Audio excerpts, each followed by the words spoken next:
আমরা বাঙালিরা মিষ্টি খেতে কিন্তু কম বেশি সবাই ভালোবাসি। তাই আজকে আমি একটি মিষ্টির রেসিপি বানাচ্ছি লাড্ডু। তো চলো কীভাবে করি রেসিপিটা দেখে নিই। তো প্রথমে এখানে আমি খানিকটা বেসন নিয়ে নিয়েছি। বেসনটাকে ভালো করে আমি জল দিয়ে কিন্তু গুলে নেব।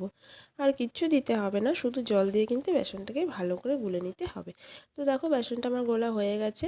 এবারে কড়াইতে তেল গরম করে তারপরে বেসনগুলো যেরকম আকারে ইচ্ছে সেরকম আকারে ভেজে নিতে হবে। তোমরা তোমাদের পছন্দ মতো আকার দিয়ে ভেজে নিতে পারো। তো বেসনগুলোকে দেখো ভালো করে ভাজা হয়ে গেছে। এবারে একটা মিক্সির বাটিতে দিয়ে বেসনগুলোকে গুঁড়ো করে নিতে হবে, বেসনের বড়াগুলোকে গুঁড়ো করে নিতে হবে। আর এই দিকে আমি কড়াইতে জল দিয়ে তারপরে এর মধ্যে দিয়ে দেবো চিনি। পরিমাণ মতো চিনি দিতে হবে, যেরকম বেসন নেবে সেরকম পরিমাণে চিনি দেবে। চিনিটা একটু ভালো করে ফুটিয়ে একটু ঘন হয়ে এলে তারপরে এর মধ্যে দিয়ে দিতে হবে ফুড কালার। ফুড কালারটা অপশনাল, তোমরা নাও দিতে পারো, এতে একটা সুন্দর কালার আসে আর দেখতে ভালো লাগে। আর তারপরে কিন্তু সেই বেসনের পুরটা দিয়ে দিতে হবে। আর তারপরে এখানে দিয়ে দিচ্ছি কয়েকটা চারমগজ আর একটু ঘি দিয়ে ভালো করে একটু নেড়ে চেড়ে তারপরে নামিয়ে নেব।